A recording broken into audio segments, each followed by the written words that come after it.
Makin panas, Megawati tak terima Amin Rais dan SBY sindir Jokowi.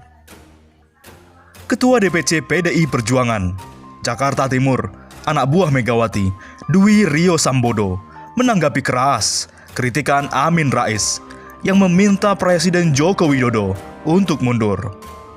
Pasalnya, kritik yang diberikan kepada orang nomor 1 di Indonesia itu tidak berdasar. Menurut saya sangat lucu.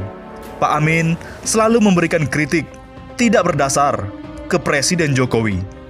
Beliau sebaiknya introspeksi diri, terlebih setelah gagal mengusung kandidatnya dalam Kongres Partai Amanat Nasional.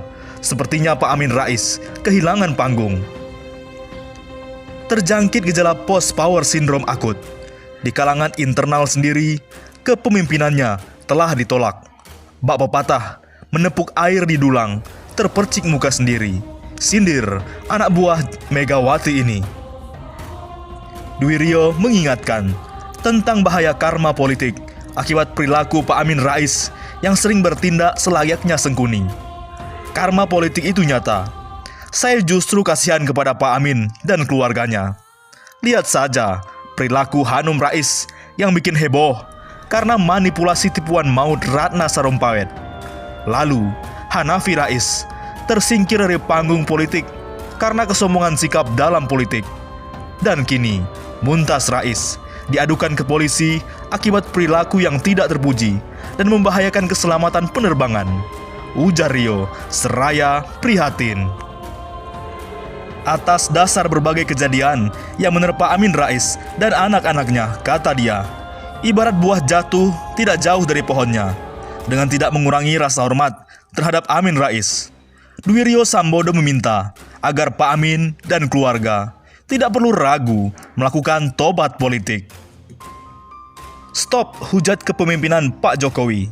Sebaiknya Pak Amin kembali kepada kitohnya menjalankan tugas seorang ayah. Apapun tanggung jawab etis atas pendidikan dan karakter anak-anak tidak bisa dilepaskan dari orang tuanya. Apa yang terjadi dengan Mumtaz Rais sesungguhnya adalah peringatan dari Allah Subhanahu wa Ta'ala, pungkasnya. Oleh karena itu, tak terima dengan sindiran keras anak buah Megawati itu, Demokrat angkat bicara dan terus menyindir Jokowi. Berbaju adat NTT di sidang tahunan MPR. Demokrat, Jokowi tunjukkan ke dunia NKRI negara miskin dan juga korup. Mengapa?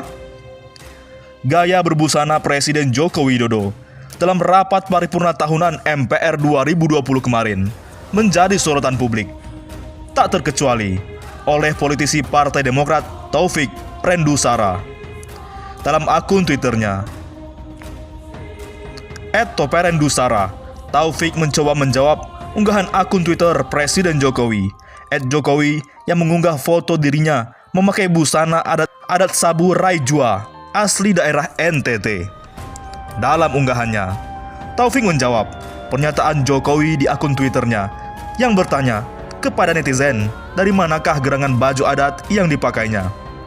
Saya jawab, ya Pak D, itu baju dari NTT, provinsi termiskin. Ibu kotanya Kupang, kota terkorup di Indonesia. Tweet Taufik pada Jumat 14 Agustus.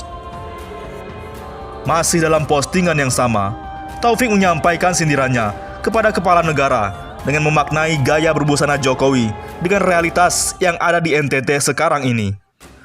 Pak Presiden visioner sekali, ingin menunjukkan kepada dunia bahwa NKRI negara miskin dan korupsi semakin menggila. Demikian Taufik Rendusara mengakhiri cuitannya. Oleh karena itu, Amin Rais tak tinggal diam. Kemarin 13 Agustus, tokoh reformasi yang terkenal vokal, Profesor Amin Rais, menyampaikan semacam pledoi politik sebagai tanggapan terhadap kebijakan Presiden Jokowi. Acara berlangsung di Komplek Kuliner Nusa Dua Senayan. Tokoh politik yang tak pernah kapok ini memberi judul pledoi, pilihan buat Pak Jokowi, mundur atau terus. Pak Amin menamakan pledoi politik ini sebagai risalah enteng-entengan, tapi kontennya sangat berat. Inilah serangan politik dengan lethal weapons atau senjata maut. Risalah ringan Pak Amin ini berisi 13 poin. Beliau menyebutnya bab.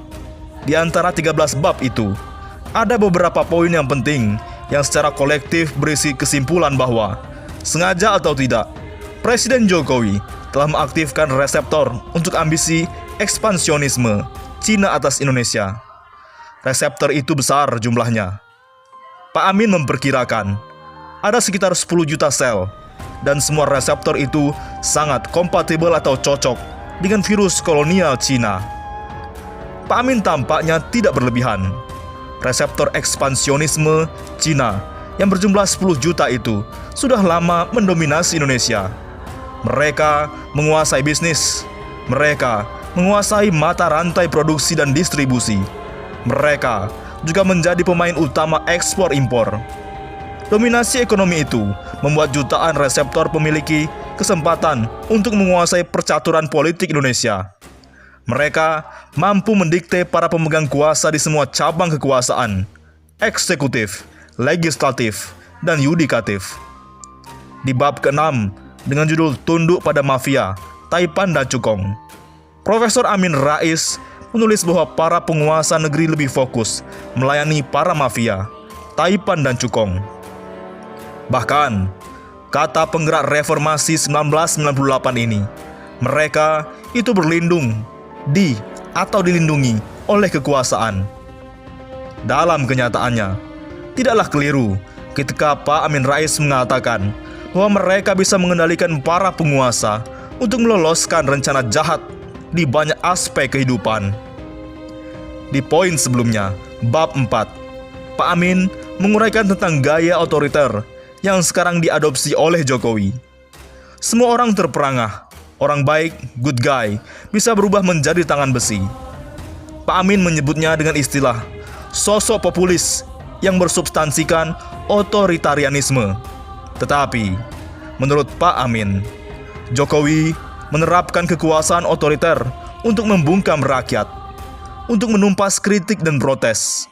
Sedangkan, terhadap kelompok-kelompok yang dia perlakukan, yang dia perlukan, dia cenderung ramah atau protektif.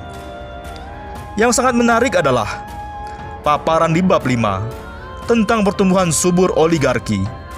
Sekelompok elit, kata Pak Amin, pada hakikatnya memegang kekuasaan besar sampai-sampai bisa mengontrol dan mendikte kebijakan pemerintah. Kekuasaan otoriter adalah lahan subur oligarki, sehingga oligarki tidak lagi terbatas dalam jumlah kecil, melainkan beranak pinak menjadi ratusan orang. Mereka ini menurut Pak Amin sengaja dipelihara oleh rezim untuk menstabilkan situasi politik. Tak dapat disangkal, uraian Pak Amin Rais, oligarki di Indonesia ini mengikuti teori piramida organisasional. Posisi-posisi puncak piramida oligarki ada di tangan beberapa penguasa kuat, yaitu kuat di pemerintahan dan kuat secara finansial. Namun, ada lagi lapisan oligarki di bawahnya yang diberi kesempatan untuk menikmati bayaran besar. Mereka itu jumlahnya, sesuai pelacakan sejumlah lembaga, mencapai lebih 350 orang yang memegang posisi-posisi penting di institusi bidang hankam. Oligarki kelas menengah ini ditempatkan di meja-meja basah ratusan BUMN. Bagian yang paling monohok di dalam risalah enteng-entengan Pak Amin Rais adalah bab 1. Mantan ketua MPR ini belak-belakan menyebut Jokowi sebagai pemecah belah bangsa. Tidak berlebihan bila dikatakan hasil pembangunan politik di masa Jokowi telah memecah belah persatuan dan kesatuan bangsa Indonesia. Pak Amin menyimpulkan, kecurigaan dan ketakutan Jokowi terhadap sikap kritis umat Islam sangat nyata terlihat. Dia bagian yang menjelaskan tentang nepotisme yang selama ini dianggap tak mungkin dilakukan oleh Jokowi.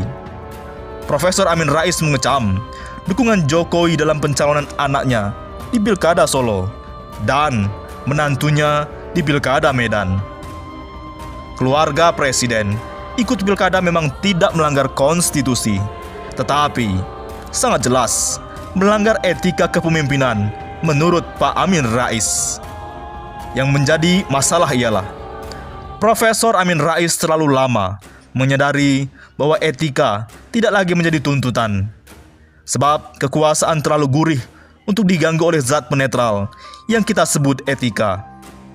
Bagaimana menurut pendapat Anda?